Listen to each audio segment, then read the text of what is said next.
ఇప్పుడు ఎలక్షన్లు వస్తున్నాయి, పార్లమెంట్ ఎలక్షన్. మన వరంగల్ సీట్లో ఎవరు గెలుస్తారు? వరంగల్ సీట్లు రాజకీయ పరంగా అయినా దేశపరంగా మన భవిష్యత్ పరంగా కావాలనుకుని మాత్రం బీజేపీ గెలవాలని నా కోరిక.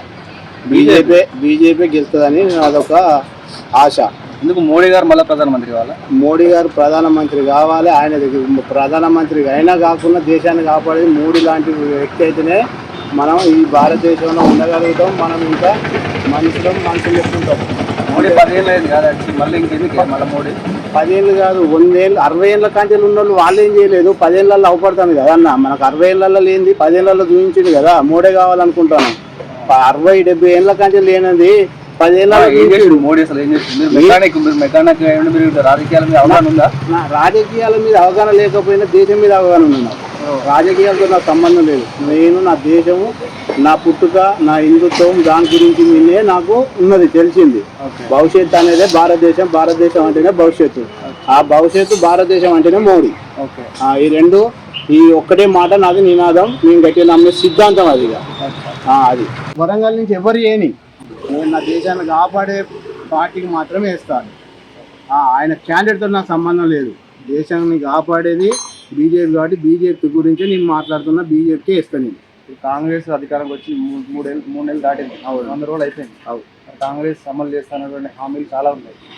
ఆ హామీల గురించి చెప్పాలంటే అన్న, నేను ఇప్పటి వరకు ఉచిత బస్సుది మా ఇంట్లో ఫ్యామిలీని ఇప్పటి వరకు ఉచిత బస్సు ఎక్కియలేదు. కరెంటు మీటర్ది కూడా నేను అప్లై చేసుకోలేదు. ఉచితాలు వద్దని నా పేరు మీద మీరు స్టిల్గా కూడా మీరు నా గురించి తెలుసుకున్నా, నా గురించి ఎంక్వైరీ చేసినా ఉచితం అనేది నా జిందగీలో ఇప్పటి వరకు నేను ఏది తీసుకోలేదు. ఈవెన్ రేషన్ కార్డు మీద కూడా బియ్యం కూడా తీసుకుంటాను. మీరు చెక్ చేసుకోండి. ఉచితం అనేది, ఉచిత పథకాలు దేని గురించి ఇస్తాలన్నా? దేశ భవిష్యత్తు నాశనం చేయడానికే ఉచిత పథకాలు ఇవి.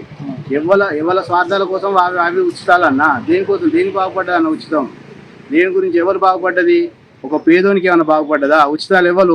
ఇవాళ నెలకు 20,000 సంపాదించిన వాళ్ళు ఉచితమే అంటారు, లక్షల కోట్లు సంపాదించిన వాళ్ళు కూడా ఉచితం అంటారు. ఉన్నోనికే ఉంటుంది ఆపచ్చన. కాంగ్రెస్ గెలిచింది ఇక్కడ. గెలుతుందన్న, దొంగనికే సర్ది ముళ్ళే కడతారన్న. జనాలు తెలుసుకొని అన్ని రోజులు మనం ఇట్లే ఉంటుంది, మనది ఇట్లే బాగుపడే జీవితాలు ఎక్కడ పెడతారన్న? ఏ రాజకీయ నాయకుడు అన్న ఉచితాల పథకాల కింద ఏ రాజకీయ ఆస్తి తెచ్చి పెడతాడా? ఏమన్నా మన మీద సొమ్మే అన్న. ఇప్పుడు నేను పని చేస్తానా, నాకు 100 రూపాయలు వచ్చే నేనేం చేస్తా?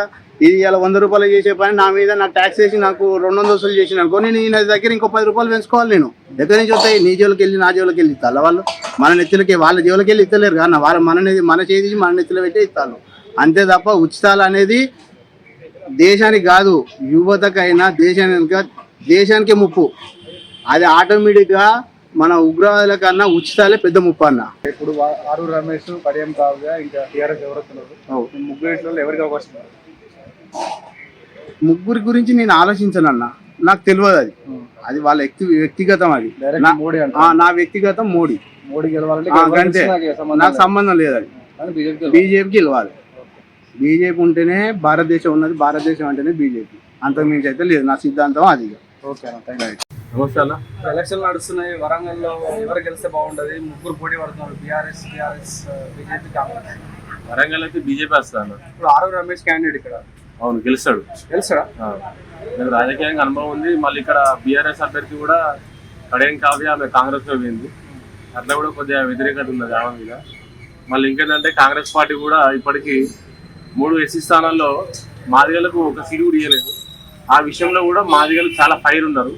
ఇన్ని రోజులు అసెంబ్లీ ఎలక్షన్లో వేసి గెలిపించినట్టు, కానీ ఇప్పుడు మాత్రం మాదిగలు అయితే కాంగ్రెస్ కు కొందరు అయితే ఓటయ్యా అంటున్నారు. ఇప్పుడు బీజేపీ మందకృష్ణ మాదిగ వీళ్ళంతా కూడా ఎస్సీ వర్గీకరణ ఓట్లేస్తారా? మాదిగలు ఓట్లేస్తారా? మాదిగలు బీజేపీకి సపోర్ట్ గానే ఉన్నారు ప్రజెంట్ అయితే. మొత్తానికి వరంగల్ బీజేపీ ఛాన్స్ ఉంది. వరంగల్ బీజేపీ వస్తుంది. ఎందుకంటే ఆరు రమేష్ అనే వ్యక్తి కూడా అందరికీ పరిచయం ఉన్న వ్యక్తి, కొత్త వ్యక్తి అయితే కాదు, అందరికి తెలిసిన వ్యక్తే. ఖచ్చితంగా బీజేపీ గెలుస్తుంది. ఇక్కడ వరంగల్ అయితే బీజేపీ గెలుస్తుంది. దేశంలో ఆల్మోస్ట్ ఎవరిని అడిగినా, నువ్వు చిన్న పిల్లల నుంచి ముసలి అడిగినా కానీ బీజేపీ గెలుస్తుంది. నరేంద్ర మోడీ గారే వస్తారని అందరికీ బలబుద్ధి సర్వేలు కూడా చెప్తాను. ఎవరిని అడిగినా కానీ బీజేపీ అంటారు. దేనికి ఓటేస్తామన్నా కానీ బీజేపీ గెలుస్తాను. ఎందుకంటే ఇప్పుడు కాంగ్రెస్ పైన లేదు, బీఆర్ఎస్ ఇక్కడ లేదు. దేనికి ఓటేస్తే వేస్ట్ దండగా. ఈ బీజేపీకి వస్తారు, ఇస్తారు. Okay, thank you.